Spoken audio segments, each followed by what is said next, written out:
আসসালামু আলাইকুম। একদম পাকিস্তানিদের মতো রান্না পেশোয়ারি বিফ আজ আমি আপনাদের সাথে শেয়ার করব এবং এর ঘ্রাণ অতুলনীয়।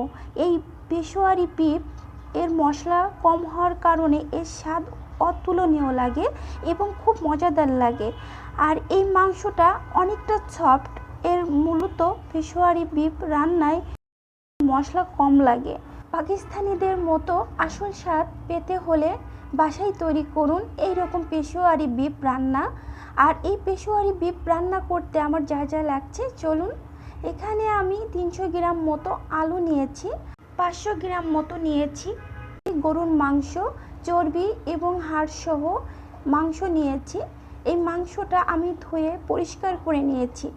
আর এই মাংসটা কিন্তু হাড় এবং চর্বি সহই এই মাংসটা নিতে হবে।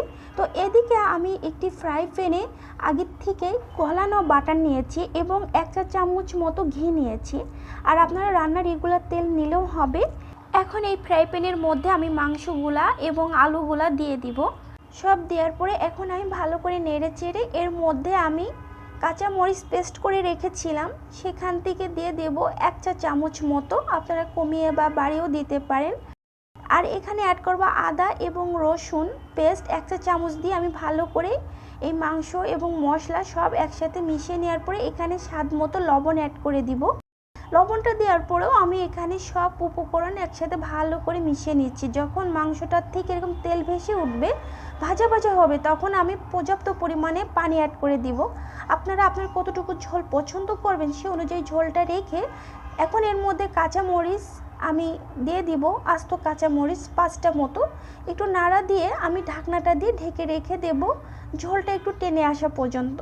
এবার আমি ঢাকনাটা উঠিয়ে 10-12 মিনিট পরে সাদা এবং কালো গোলমরিচের গুঁড়া এটা আমি ভেজে রেখেছিলাম সেটা দিয়ে দেবো 1 চা চামচ এবং ধনিয়া গুঁড়া দিয়ে দেবো 1 চা চামচ দিয়ে আমি ভালো করে আবার নেড়ে চেড়ে এখন এইভাবে রান্না করে নিব 2-4 মিনিটের মতো। দেখেন চুলাটা এখন আমি অফ করে দিয়েছি।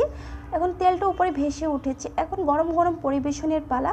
একটি প্লেটে আমি সার্ভ করে দেখাচ্ছি। তো দেখেন কত সুন্দর হয়েছে আমার পেশোয়ারি বিফ পাকিস্তানের রান্না।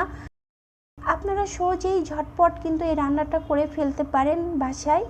আর একটু কাছ থেকে দেখাচ্ছি, দেখেন পেশোয়ারি বিফ রান্না কতটা মজা হয়েছে আর দেখতে কতটা লোভনীয়।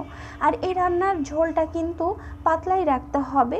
আর একটি আলু আমি ভেঙে দেখাচ্ছি, দেখেন কতটা সফট হয়েছে। আর একটি মাংস তুলে দেখাচ্ছি, দেখেন কতটা সুন্দর হয়েছে আর কতটা লোভনীয়, কতটা সফট হয়েছে। আশা করি আমার ভিডিওটি আপনাদের ভালো লেগেছে। ভালো লাগলে অবশ্যই আমার চ্যানেলটাকে সাবস্ক্রাইব করে নেবেন। আজ এই পর্যন্তই। সবাই ভালো থাকবেন এবং সবার জন্য দোয়া রইল। আল্লাহ হাফেজ।